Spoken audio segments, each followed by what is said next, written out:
Grateful to the school कि आज मुझे यहाँ पे अपॉर्चुनिटी दी, आप सबसे मिलने का मौका मिला। जैसे कि सबने बताया, आप सबको मेरे बारे में इंट्रोड्यूस तो कर ही दिया है।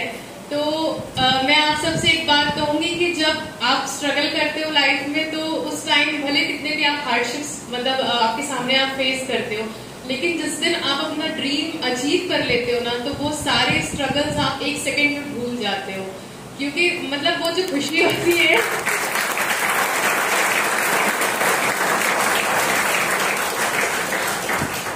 वो जो हैप्पीनेस होती है अपना ड्रीम अचीव करने के बाद, उसको मैं वर्ड्स में आपको बयान नहीं कर सकती। और मैं चाहूंगी कि यहाँ के जितने भी मैक्सिमम स्टूडेंट्स हैं, आप सबको भी मेरी तरह या अपॉर्चुनिटी मिले कि आप भी स्कूल में आके इस तरह से मेरी तरह सारे बच्चों को एड्रेस करें। वो बहुत अच्छा लगता है। मैं अंदर से अपनी फीलिंग बता सकती हूँ आपको। तो अभी तो सारे यहाँ पे जितने भी बच्चे हैं सब 11-12 के हैं आई गेस, और अभी सबका वो बहुत कंफ्यूजन वाला पीरियड होता है, और ये टीन एज होती है, तो डिस्ट्रैक्शंस भी बहुत से होते हैं। I can understand, I went through the same phase. और यहाँ पे सबको ये समझ नहीं आता है, साइंस ले कॉमर्स ले, बहुत सारे कंफ्यूजन्स। और आप लोग के टाइम तो मतलब एक्स्ट्रा मतलब अपॉर्चुनिटीज भी बहुत ज्यादा है, और इंटरनेट का भी टाइम है। तो आपके पास आप देख पा रहे हैं दुनिया को कि कोई कुछ स्ट्रीम चल रहा है, कोई कुछ, तो कंफ्यूजन्स भी बहुत ज्यादा है, और इसके प्रोज भी बहुत ज्यादा है कि आप अवेयर हैं। तो इन सब चीजों के बारे में टेंशन लेने की बिल्कुल जरूरत नहीं है। आप बस ईमानदारी से पढ़ते जाइए, और अपना एक दिमाग में क्लियरिटी रखिए कि मुझे ये चीज करनी है। और मैं अपना एग्जाम्पल दूं तो मैं तो नॉर्मली 11-12 में मैंने मैथ्स लिया, फिर मैंने बीटेक किया। बीटेक करने के बाद मुझे ये रियलाइज हुआ कि मैं शायद एडमिनिस्ट्रेशन के लिए बनी हूँ। तो किसी भी वक्त आपको ये चीज रियलाइज हो सकती है। ये टेंशन लेने की आपको बिल्कुल जरूरत नहीं है कि अभी मैं अगर नहीं समझ पाई या समझ पाया कि मुझे क्या करना है। टाइम, आप पढ़ने का कोई टाइम नहीं होता है, कोई एज नहीं होती है। आपको शायद लेट ये चीज रियलाइज हो, कोई बात नहीं है। कभी कभी हमें कोई गाइड करने वाला भी नहीं होता है। मुझे बीटेक करने के बाद मैं बीटेक की स्ट्रीम में नहीं गई, मुझे बाद में ये चीज रियलाइज हुई कि यार मैं शायद एडमिनिस्ट्रेशन में अपना 100% दे पाऊंगी, क्योंकि मैंने इतनी हार्डशिप्स देखी थी। तो मुझे सेटिस्फैक्शन तब मिलता जब मैं किसी की लाइफ में बदलाव ला सकती। तो मुझे लगा कि एडमिनिस्ट्रेशन या सिविल सर्विसेज ही एक ऐसी अपॉर्चुनिटी है मेरे लिए जिसमें मैं अपना 100% दे पाऊंगी। तो ये शायद बाद में आपको भी ये चीज कभी भी रियलाइज हो सकती है। अभी आप इस एज में हैं, 11th और 12th क्लास, 17-18 ईयर्स की एज होती है, जहां आपके पास मैक्सिमम एनर्जी है। आप यूथ हैं, आप आने वाले टाइम के फ्यूचर है कंट्री के। तो अपनी जो एनर्जी है उसको बेस्ट डायरेक्शन में यूटिलाइज करिए, क्योंकि अगर अभी आप डिस्ट्रैक्ट हुए या अभी आप नहीं समझ पाए, तो बाद में जाके रिग्रेट करने से अच्छा होता है कि अभी आप अपने माइंड को क्लियर रखें या एक एम पे फोकस करें। अपने आप को जितना हो सके डिस्ट्रैक्शन से बचाइए। मैं ये नहीं बोल रही हूँ कि बिल्कुल मस्ती करना छोड़ दो, और हम तो बहुत करते थे बहुत ज्यादा करते थे स्कूल में। तो बिल्कुल सब चीज करो, लेकिन पढ़ाई को बिल्कुल लाइटली मत लो, क्योंकि जब आप बाद में जाके कुछ अचीव कर लेते हो ना, तो आपको रिग्रेट्स नहीं रहना चाहिए कि काश मैंने उस टाइम पे अपनी पढ़ाई पे फोकस कर लिया होता। या ऐसा आपको कभी, मैं नहीं चाहूंगी कि मेरे स्कूल के किसी भी स्टूडेंट को ये पछतावा हो कि यार मैंने उस टाइम फोकस क्यों नहीं किया। तो आप अभी से अपने गोल्स सेट करिए, उस पर फोकस करिए, और उसके अलावा भी सब कुछ एंजॉय करिए। आपकी एज है अभी कि आपको हर चीज आप फेस करें, हर तरह के एंजॉयमेंट भी करें, उसके अलावा पढ़ाई भी करें। और तो मैं आप सबको ऑल द बेस्ट बोलूंगी आपके आने वाले फ्यूचर के लिए। और मैं भी ये एक्सपेक्ट करूंगी कि आप सब भी मेरी तरह शायद कभी स्कूल में आके इस तरह स्पीच दें, क्योंकि बहुत अच्छा लगता है। Thank you so much.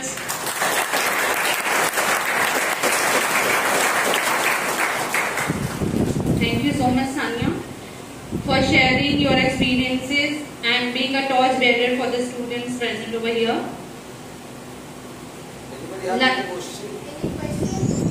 Anyone who wants to ask anything from Sanya, he or she can ask. Anybody would like to ask question to Sanya?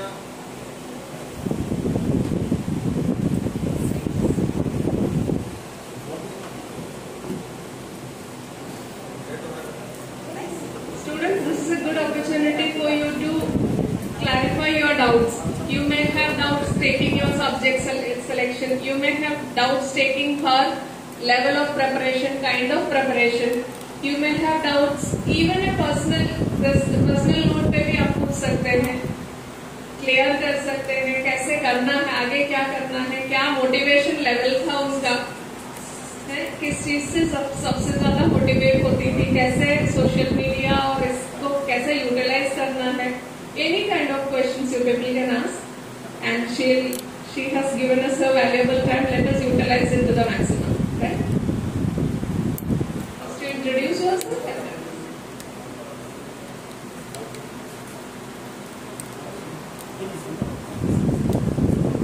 Good morning, everyone. Myself Shruti Bhattacharya. I am from class 12B.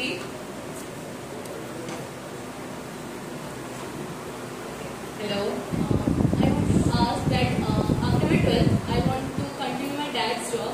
So, like he was in civil service only. He was zone commissioner in Nagar Nigam. Okay. So I will continue that job. So this subject I should take for my graduation, like plain or something like this. Like if you talk about me, so I did engineering, and you can take anything of your interest. Like if you want to take social studies related subject, because that will help you in civil services also. Like people do history or polity, BSc in all such subjects. So till my engineering, I was not fixed. This was not fixed for me that I will go with civil services. So I was going to the same stream like engineering. But if you are determined for this, so you may go with like you can do BSc or something like this in the subjects like polity or history, whatever is the syllabus of civil services. So I would suggest that any kind of graduation in any field will not hinder your civil services. You can do it in any kind of stream. But if you are determined to do civil services in future, so with your graduation, start studying for that, and take out the syllabus from internet, and with that start reading newspapers. The Hindu newspaper analysis, you can read it. The Hindu is the best if you want to go for UPSC, and if CGPSC is if you want to go for state engineering, for the state services, then the Hindu is not that much required. But start the habit of reading newspapers from your since your graduation time, so that after your graduation you will be like your base will be ready. So this is I can't say that any kind of stream is compulsory for the civil services or something. Like I did engineering, and after that I went for civil services. So but if you will take history or polity, that will be very much helpful for you in the future, because these subjects will be there in civil services. Like history is there, geography is there, polity is there. So you can do some like graduation in these fields also.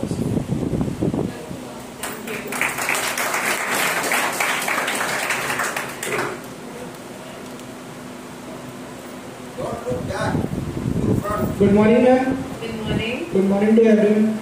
Ma'am, how we will give our 100% in anything, ma'am? And देखो ऐसा होगा कि कभी कभी आप 100% ना दे पाओ, failures भी होंगे, मैंने भी फेस किए हैं. सबसे बड़ी बात है कि कभी गिव अप मत करो. गिव अप नहीं करोगे और फिर से खड़े हो जाओगे तो कभी ना कभी 100% जरूर दोगे.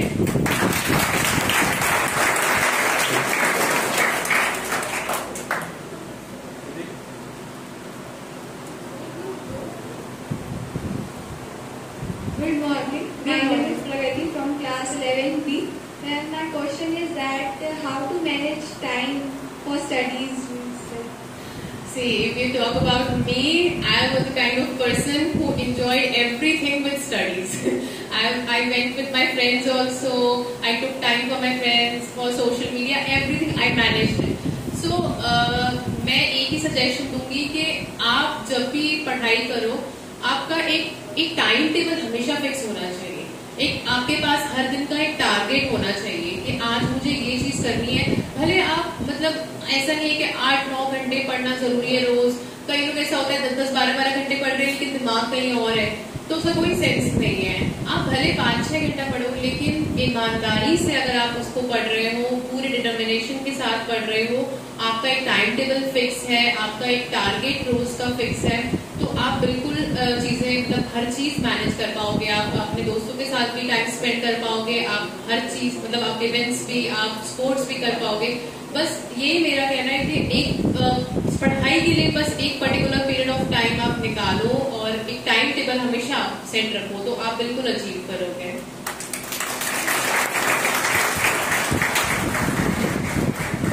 Good morning, ma'am. My name is Shashank Singh Thakur and I am from class 11th. Actually, ma'am, my question is how to avoid distraction because it takes up much of our daily life time and we are unable to focus on our studies. बिल्कुल Instagram Facebook uninstall कर दो। मैं भी हूँ social media पे, मैं भी use करती हूँ, बट जब मेरे एग्जाम होते थे ना सच में मैं अनइंस्टॉल कर देती थी क्योंकि कंट्रोल नहीं हो पाता है। अगर आपके फोन में वो चीज है तो आप बोलोगे ही और उसमें टाइम जाएगा ही।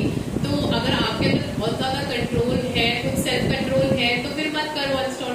लेकिन ऐसा लग रहा है कि नहीं यार मेरे अंदर बिल्कुल कंट्रोल नहीं है, तो कुछ दिन के लिए डब्बा वाला फोन ले लो और वो अनइंस्टॉल कर दो। अगर आपके पास वो वाला फोन है ना, तो बिल्कुल अगर कुछ टाइम का बस होता है स्ट्रगल, मैं सच बता रही हूँ कि आपको ऐसा लगता है यार मेरा एंजॉय करने का टाइम है, सब मुझे फोर्स कर रहे हैं पढ़ो पढ़ो, ऐसा नहीं है। 1-2 साल का स्ट्रगल है, आप इन सब चीजों से दूर हो जाओ, जब कुछ अचीव कर लोगे तो फिर दिन भर यूज करो। अभी जैसे मैं फ्री हूँ, दिन भर यूज कर सकती हूँ।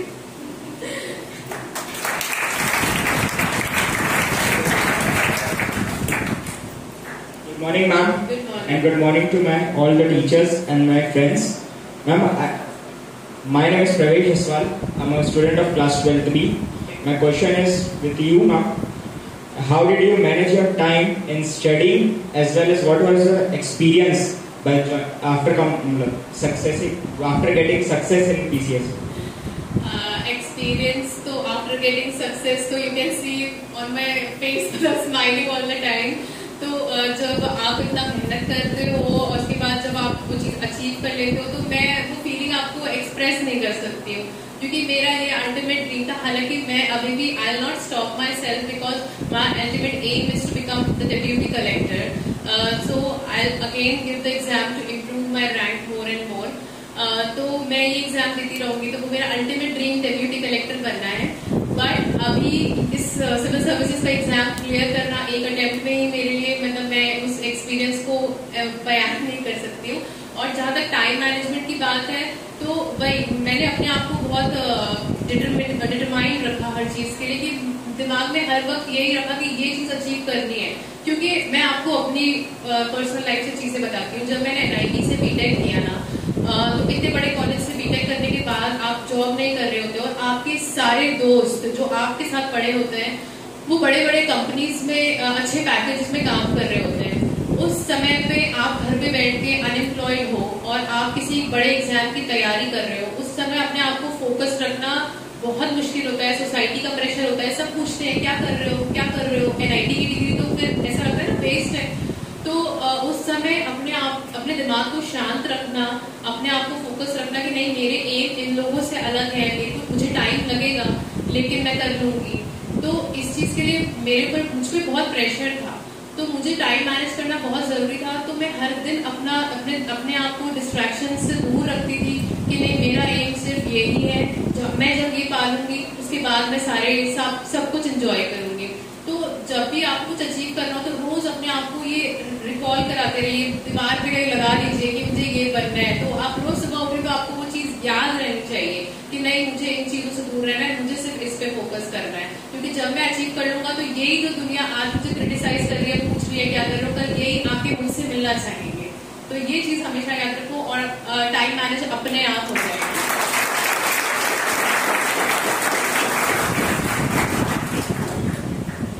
Good morning to all. My name is Nia Shahani and I am from 12th Commerce stream. Ma'am, I have a question to you. Ma'am, what are the points that are important for a student to be follow at present so that they can approach to the success? First of all देखो अभी जो आप लोगों का time है, हमारे time पे इतना इंटरनेट का नहीं था, मतलब टाइम एक फोन था हमारे टाइम, लेकिन इंटरनेट का इतना ज्यादा अवेयरनेस नहीं थी, उस टाइम नहीं था। अभी जो आपका टाइम है तो इंटरनेट का प्रोज भी है कॉन्स भी है। आप अगर अपने दिमाग को कंट्रोल करने लगो मेडिटेशन योगा से आप लोग जुड़ सकते हैं, बहुत अच्छी चीज़ है, स्टूडेंट्स को बिल्कुल जुड़ना चाहिए। एक्सरसाइज वगैरह करें ताकि अपने माइंड को कंट्रोल करना सीखें। तो इस चीज़ का जो आपके पास अपॉर्चुनिटी है इंटरनेट, इसका बेस्ट यूज करिए, क्योंकि मैं अपने एक्सपीरियंस से बता रही हूँ कि मैं इससे बहुत पढ़ती थी, वीडियोस देखती थी यूट्यूब पे, पर आप अगर अपने आप को उसके कॉन्स भी बहुत हैं, क्योंकि आप इंटरनेट खोलेंगे तो आपको 1000 तरह के डिस्ट्रैक्शंस भी दिखेंगे उसमें। तो अपने आप अपने माइंड को कंट्रोल करना पहले सीखिए। इसके लिए आप बिल्कुल एक्सरसाइज, योगा और सबसे जुड़ सकते हो ताकि आप डिस्ट्रैक्शन से दूर रहो। तो आपके पास तो बहुत अच्छी अपॉर्चुनिटीज है, आपके पास टीचर्स हैं आपको गाइड करने वाले। उसके अलावा इंटरनेट पे आप खोलेंगे तो आपको भरा पड़ा है मटेरियल, आप वैरायटी ऑफ चीजें पढ़ सकते हैं, आप वैरायटी ऑफ स्टूडेंट मतलब टीचर्स से आप वीडियो देख सकते हैं। तो आप लोग तो बहुत लकी हैं मैं बोलूंगी, क्योंकि आपके पास तो वैरायटी है, आप एक जगह से सेटिस्फाई नहीं हो रहे, आप किसी और का वीडियो देख सकते हैं। तो इस चीज का आप बेस्ट यूटिलाइज करिए। उसके लिए आप अपने माइंड पे कंट्रोल करना जब तक नहीं सीखेंगे तो आप उस इंटरनेट के गलत उसमें भी जा सकते हैं। और ये ऐसा टाइम है, ऐसी एज में है आप लोग कि मैं बिल्कुल मानती हूँ कि डिस्ट्रैक्शंस की तरफ जाना बहुत इजी है आपके लिए। लेकिन अगर अभी आपने अपने आप को कंट्रोल कर लिया, 17-18 के एज के बाद जब आप कॉलेज में जाते हो तो मैच्योरिटी अपने आप आ जाती है। तो आप अगर इस टाइम पे अपने आप को कंट्रोल कर लिया तो कल आपको रिग्रेट करना नहीं पड़ेगा। Thank you.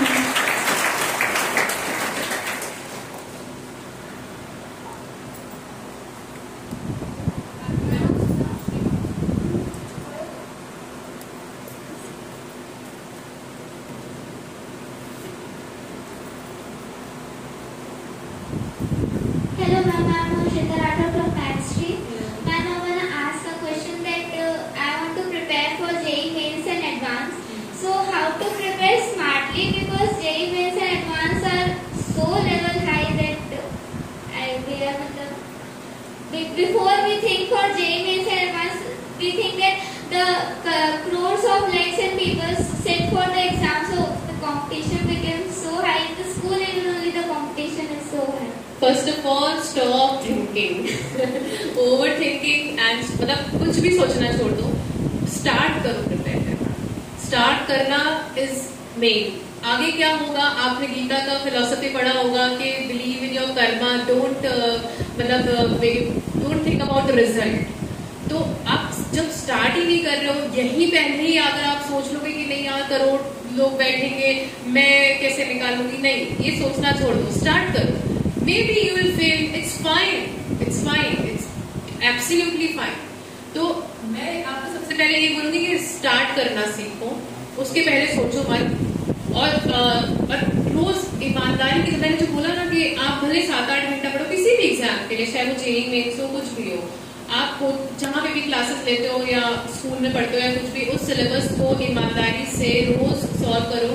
और मेरा जो एक्सपीरियंस है एग्जाम निकालने का तो वो है कि प्रैक्टिस, जितने क्वेश्चंस बनाओगे ना उतना ज्यादा एग्जाम निकालना आपके लिए इजी होगा। तो अभी से स्टार्ट कर दो। अगर कुछ एम है आपके माइंड में तो बिल्कुल अभी से स्टार्ट कर दो। ये सोचना छोड़ दो कि कल क्या होगा, मेरा एग्जाम निकलेगा कि नहीं, ये सब छोड़ दो। जब आप मेहनत करते हो ना तो फ्लो में अपने आप सब कुछ होता जाता है। तो उस सब की टेंशन मत लो, बिल्कुल स्टार्ट करो। और ये मत गिव अप मत करो अभी से कि नहीं यार मैं कैसे कम्पीट करूँ, इतने सारे लोग, इंडिया है इतना हाईली पॉपुलेटेड है तो कंपटीशन तो होगा। तो उसमें अपने आप को अगर अलग निकालना है तो मेहनत भी बहुत लगेगी। Thank you.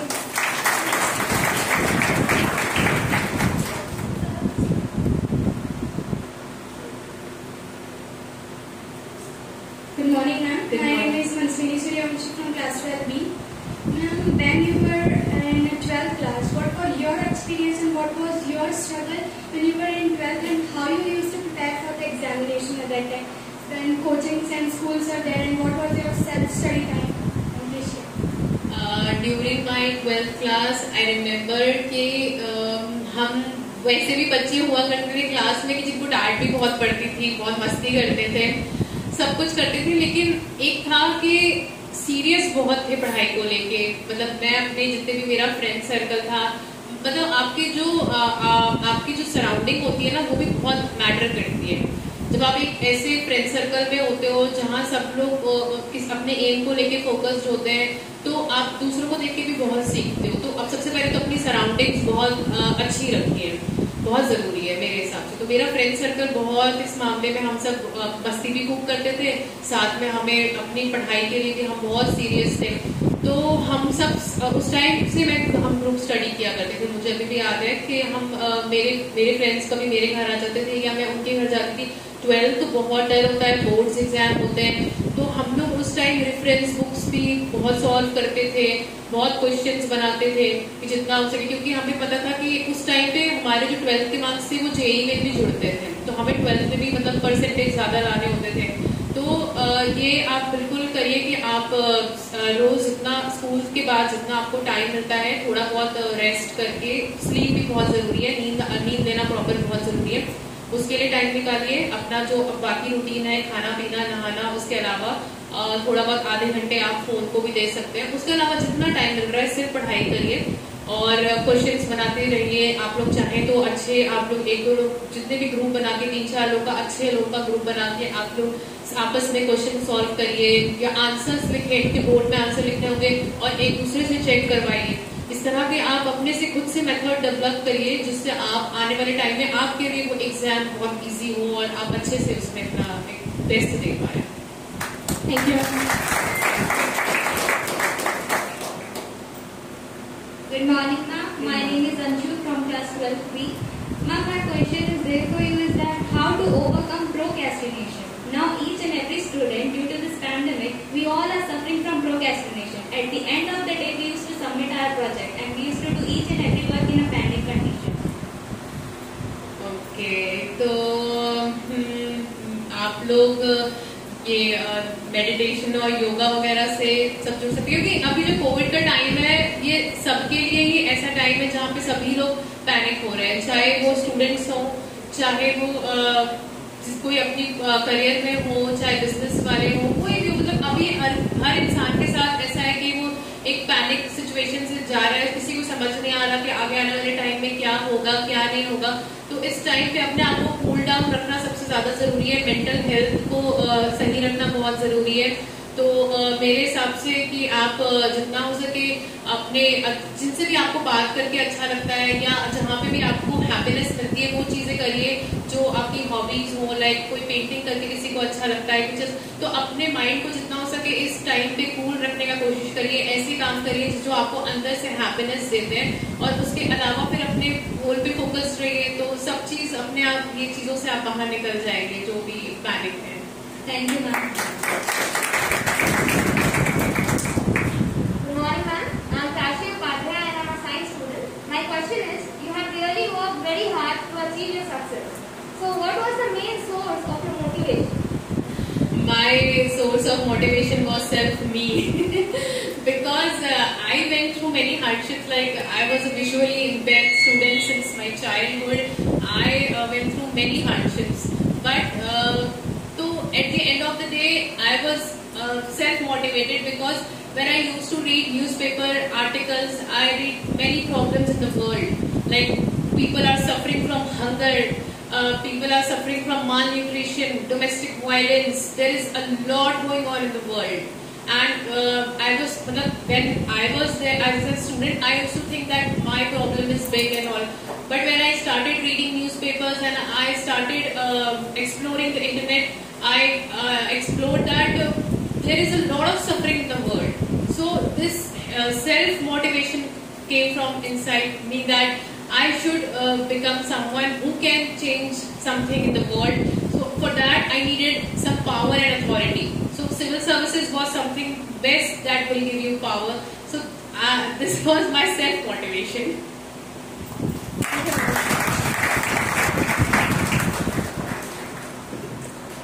Good afternoon, ma'am. My name is Hedavya and I'm from 12th Humanities. I want to ask you a question. That rejection is inevitable and getting down on your own self-expectations is a real thing. So as a teenager, even you would have faced this phase that you are not able to fulfill your own expectations. So what do you have to say to the teenagers of this age that can prepare them for the battle they would fight with themselves and with the world tomorrow? मैं फिर से वही बात repeat करूंगी कि सबसे पहली line तो मैं ये करूंगी कि अगर मेरा ये आप लोग के लिए मोटिवेशन है कि अगर मैं कर सकती हूँ तो आप सब कर सकते हैं।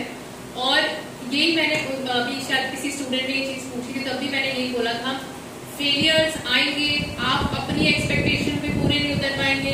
ऐसा भी होगा, लाइक मैं इंटरव्यू देने गई, मुझे सब बोलते थे कि ये तो बहुत कॉन्फिडेंट है, इंटरव्यू तो इसका बहुत अच्छा जाएगा। एक लोगों ने इमेज क्रिएट कर दी मेरी। तो जब मैं इंटरव्यू देने गई, मैं अपने इंटरव्यू से सेटिस्फाइड नहीं थी। जब मैं बाहर निकली कि नहीं, मैंने अपना 100% नहीं दिया। तो पर आप उस चीज को लेके आप उसको दिमाग में लॉन्ग टाइम मत रखिए। जो हो गया इट्स फाइन, फेलियर्स आएंगे, आप अपनी एक्सपेक्टेशन पे पूरी नहीं उतर पाओगे, सब कुछ होगा आपके साथ। लेकिन आप जिस दिन गिव अप कर दोगे, आप वहीं हार मान जाओगे। आप फिर से खड़े होइए, फिर से इम्प्रूवमेंट की तरफ जाइए, फिर से मतलब जितनी आप जब भी कोई बुक भी रीड करते होगे, तो फर्स्ट टाइम पढ़ते होगे तो कुछ समझ में नहीं आता है, दूसरी बार पढ़ते हो तो थोड़ा और समझ आता है, तीसरी चौथी बार में आप एकदम स्कॉलर बनने लगते हो उस चीज में। तो यही होता है कि जब आप पहली बार में भी फेल हो जाओ, आप अपनी एक्सपेक्टेशन कैसे, मतलब आप इंसान हो, रोबोट तो हो नहीं, आपकी एक्सपेक्टेशन आपको लेके तो बहुत हाई हो सकती है कि मैं माइकल जैक्सन बन जाऊं या कुछ भी बन जाऊं।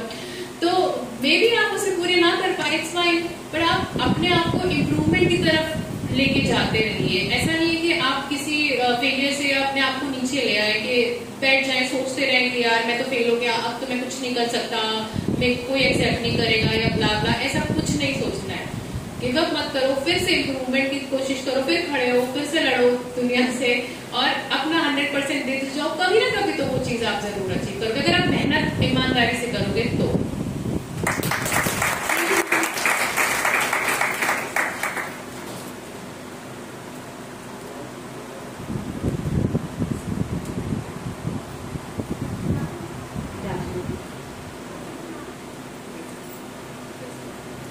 This is Palak Pandey. I'm from math stream.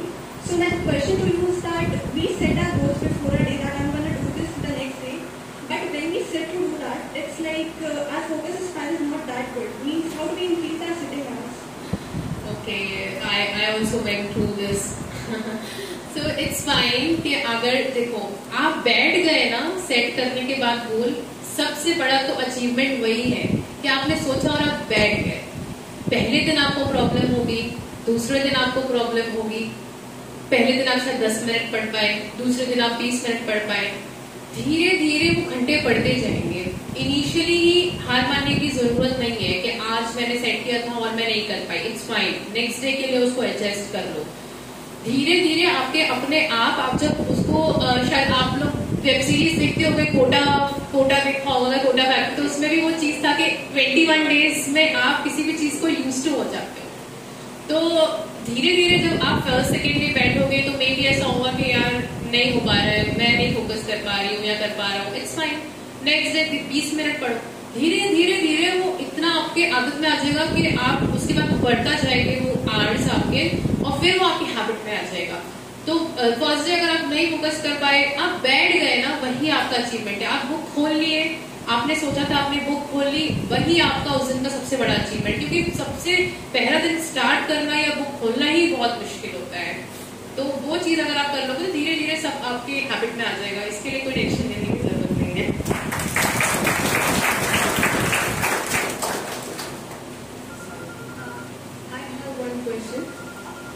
Your visual impairment has anywhere hindered in your life, like maybe selection of subject, the selection of college, or in this UPSC exam, anywhere this came as a point. I'm not talking about I'm not saying that you faced any challenge. It is all about what support you have got from the government side, from this college authority side. Like you said that you have got our MD sir gave you the opportunity to study here without saying anything. So in any other colleges or any other space you have faced this kind of a challenge? See, being a differently able student, you have to face society because ये अभी मतलब हम एक developing country हैं, बहुत ज्यादा advancement नहीं आई है ना लोगों की सोच में, ढूंढना टेक्नोलॉजी में, लोग अभी भी आपको सिंपथाइज करेंगे, जरूरत नहीं है तो भी आपके लिए उठ के खड़े होकर सीट देने लगेंगे।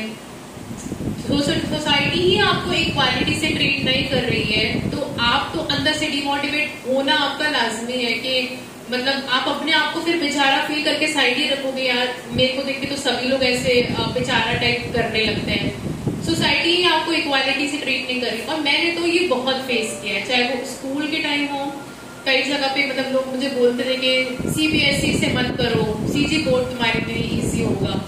मैंने अपने आप को कभी लोगों से अलग माना ही नहीं। मेरे जितने फ्रेंड्स थे उन लोगों ने मुझे कभी ऐसा फील नहीं होने दिया, टीचर्स ने यहाँ के I am thankful to everyone कि कभी ऐसा फील नहीं कराया कि मैं कुछ अलग हूँ।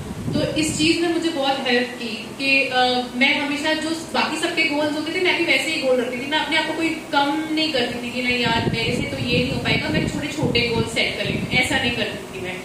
तो मैंने हमेशा अपने गोल्स बड़े रखे, उसके लिए मुझे सोसाइटी से बहुत लड़ाई करनी पड़ी। और मैं मतलब क्योंकि अभी सबकी सोच में बदलाव आने में टाइम लगेगा। अभी आप पैरा ओलंपिक को अगर फॉलो करते हैं तो देखिए नॉर्मली जो ओलंपिक में हमें 1 गोल्ड मेडल मिला है, लेकिन पैरा ओलंपिक में जहाँ पे हमारी कंट्री को डिफरेंटली एबल्ड जो बच्चे होते हैं वो रिप्रेजेंट करते हैं, हमें 5 गोल्ड मेडल्स मिले हैं।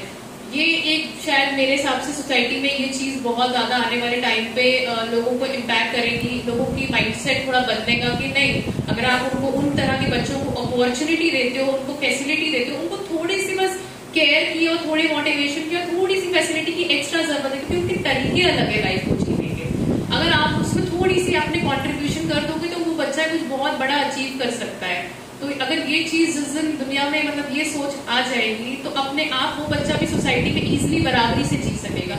और मैंने बहुत कुछ फेस किया कॉलेज के टाइम पे भी, मुझे मेडिकली ये सर्टिफाई कर दिया गया था कि आप IT या CS के अलावा कोई ब्रांच नहीं कर सकती।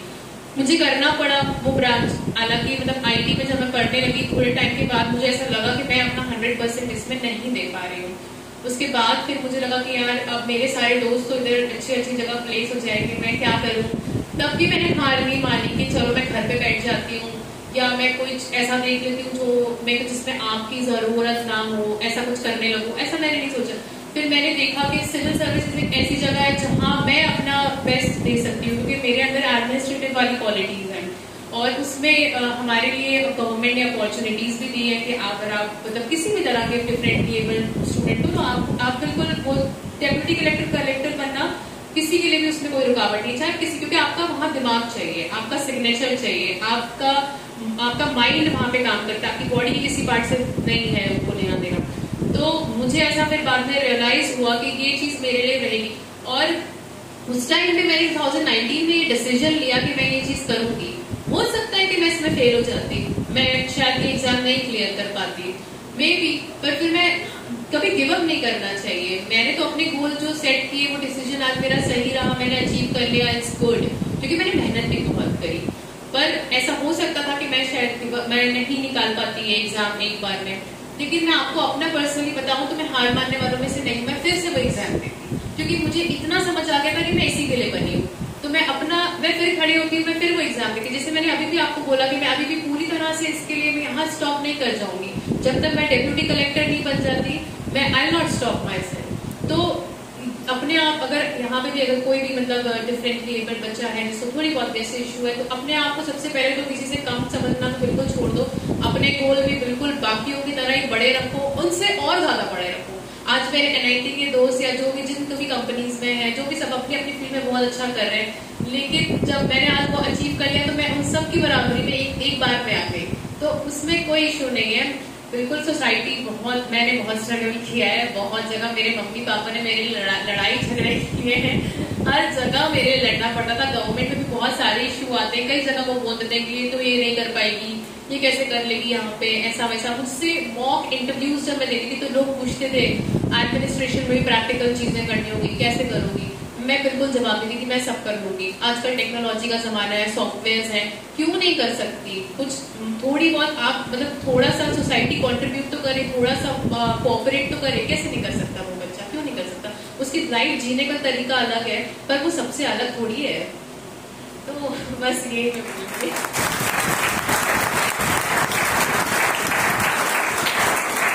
Thank you so very much, Sanya, for sharing your experiences with us and showing the right path to our students. Thank you so much. Life will knock you down several times. You will be left with two choices. Either stay down and cry blaming destiny, or stand up and look life in the eye and challenge it saying, show me what more you get. We Xaverians are very grateful to have you with us today and for giving your precious time to us and sharing your experiences with us. Now I would request Honorable Assistant Director Sir to present a small token of love to her from St. Xavier's family.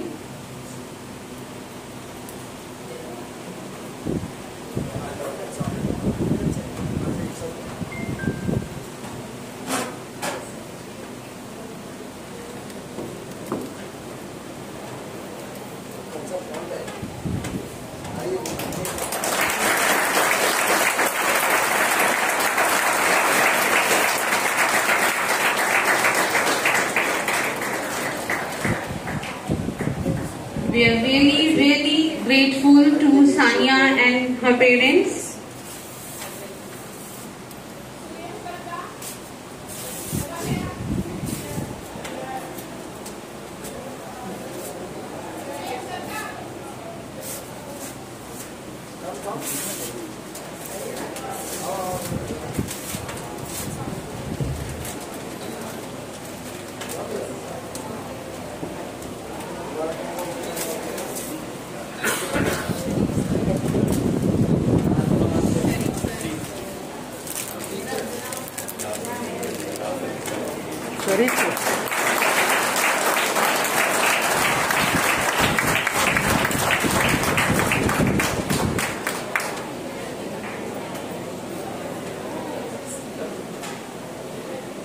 I want to share a few things as I have taught her.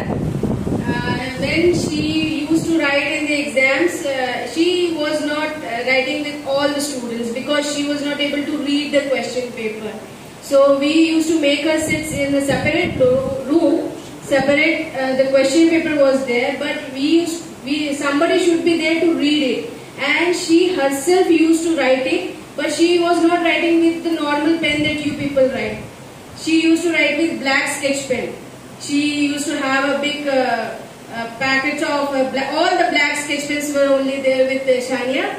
So she used to write with those black sketch pens only. जैसे लिखते sketch pens भी in between it exhausts. So then she used to take out another sketch pen and she used to write it. And we were there to check her paper. So we were not finding difficulty in checking. Somewhat we were facing, but yes, we were used to it. We get acquainted with her handwriting, with her behavior, everything. Not only this, when she used to go for playing also, we used to hold her hand. कि तुम दौड़ोगे तो गिर जाओगी. But she used to say, "Madam, छोड़ दो, मैं नहीं गिरूंगी." In the trip also, we had gone to this Shimla, Kullu, Manali. Isn't it, Shania? So वो ये बोलती थी कि मुझे भी घूमना है. ऐसा नहीं है कि मैं means if I am different from the students, so I should not go for the trip and all. She had been with us in the trip also. और उसको हिली एरिया में चढ़ना है, उसको पानी में उतरना है, उसको जो चीज करना है उसने सब चीज किया है. So what I want to say is that for you all, that you people are lucky enough that you are not facing any of these type of challenges. So utilize your whatever the God has given you, your time, your family, your teachers. So utilize it in a very correct direction. Don't get distracted during this time. Whatever your teachers they are telling you, they are telling for your benefit only, for your future. What they will get, they will get like this. That yes, my child is standing here now, and now she is addressing you all. She has never thought of that. जो बच्ची वहाँ बैठती है आज वो यहाँ खड़े होके आप सबको एड्रेस कर रही है, क्या उसने ऐसा सोचा था? It's her dedication and hard work, sincerity towards herself to her achieve the aim, and that's why she is here today. So a big round of applause to Shania. What you want be? You want to sit there and you want to be a audience only, or you want to come here and you want to address the gathering? Some in your future. Have you all fixed your smart goal? All of you have fixed? If not, still you have time. Fix your goal, start working on that direction, and definitely if you will work hard with your sincerity, with seriousness, definitely you are going to achieve it. Nobody is there who is going to stop you. Whatever challenges are there in your life will come in your life, definitely you will overcome and you are going to achieve it. Yes? So all the best to all of you for your bright future. Thank you. I would pay my request to dear Sania once again and wishes her all the best for the future ahead. May you achieve more and more success in life. Thank you for being with us today. Thank you everyone.